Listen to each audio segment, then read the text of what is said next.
Kalagay dyan number 9 kasi number yan ng nag-shoot, si Madrid. Okay?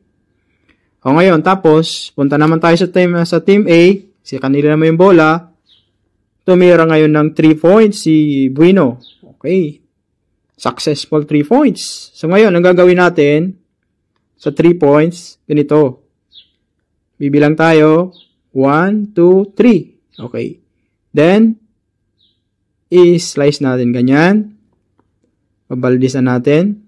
Then, ilalagay natin yung number ni Bueno, which is number 2. Okay? Number 2. Tapos, bibilugan natin yung number niya. Yan. Yan. Number 2 ni Bueno, tapos bibilugan.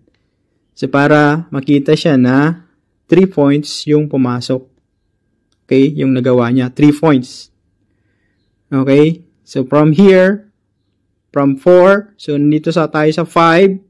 So, bibilang tayo ng 3. 1, 2, 3. Meaning to say, it's 3 points ang nagawa. Okay? Then, susulat natin yung jersey number ng nakashoot. Halimbawa, si Bueno, sa number 2, tapos bibilugan natin. Okay? So, pumunta naman yung bola sa B. Yung B, nag-shoot ngayon halimbawa, si Borhal, nag-shoot. Tumira si Borhal, nag-shoot ng 2 points. So, dito siya, Borhal, 2 points. Tapos, number ni Borhal is 7. So, ilalagay natin dyan 7. Sana nakikita nyo mga kapito yung sinusulat ko. Okay. So, ilan na yung score? So, yung score is 7 sa team A. Sa team B is 6. Okay. So, lamang ngayon yung team A. Team 3 guard. Okay. Ngayon, pumunta naman yung bola sa team A. Okay. Punta sa team A. Tapos, tumira ngayon si Bilgar. Tumira si Bilgar sa 2-field area. Okay? 2-field area. Ngayon, pumasok, tapos may tawag sa ref. Yan. Ano yun yung ilalagay natin ngayon?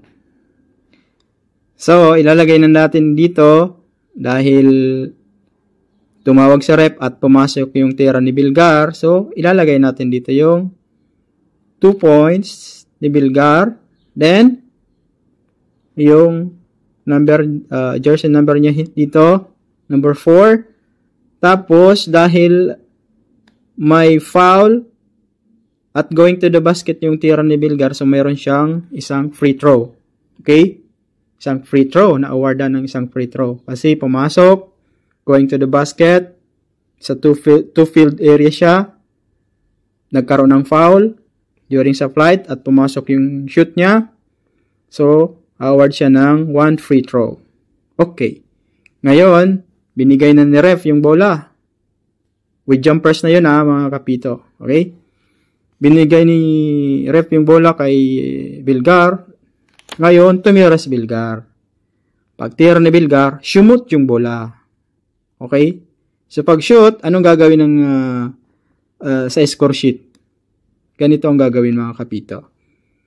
Isi-shade mo yung dito tayo sa 10 na tayo yung score natin kasi nag-shoot na. Kanina 9 kasi nakashoot siya ng 2 na basket count. Then may free throw. So, pumasok yung free throw. So, isi-shade natin yung number 10 pag ganito. Yan. Ibig sabihin, kapag sinade natin ng pabilog, ganyan, ibig sabihin 1 point lang po yan. Okay? 1 point. Pag naka-slice ganito, ibig sabihin 2 points. Okay? Nakuha nyo ba mga kapito? Tapos, pag may 3 points, ganito yung lalabasan niya. Yung jersey number, bibilugan, tapos 3 points. Yan. 5, 6, 7. Then, slice. And siyang shoot. Okay? Nakuha nyo ba? Basta one free throw, pag nag-free throw, isi-shade itong number. Okay? Pag pumasok. Okay. Pag pumasok. Pero pag hindi naman isi-shade. So, ilan na yung score? Nakuha nyo ba, mga kapito? So, ilan na yung score ng Team B?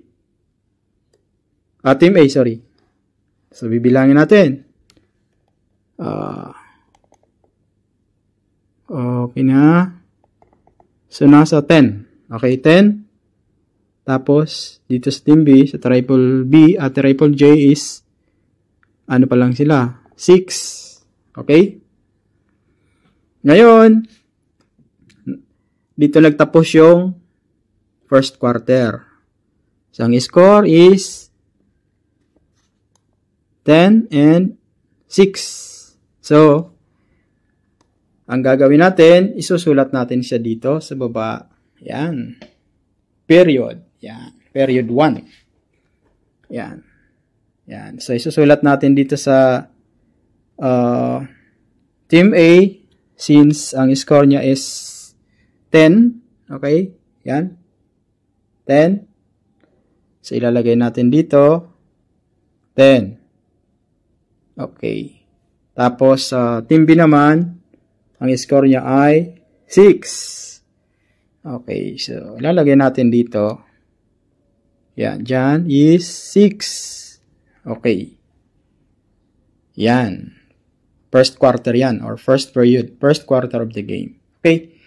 So, ang gagawin natin dito, mga kapito, halimbawa, natapos na yung laro sa first quarter, i-close na natin siya. So, paano pag-close? Lalagyan natin siya ng guhit dito. Okay? Underline dyan sa last number na kung saan siya nag-shoot. Okay? Yan. I-highlights mo ng ganun. Tapos, dito rin. Kung saan nagtapos, doon natin lalagay ng guhit.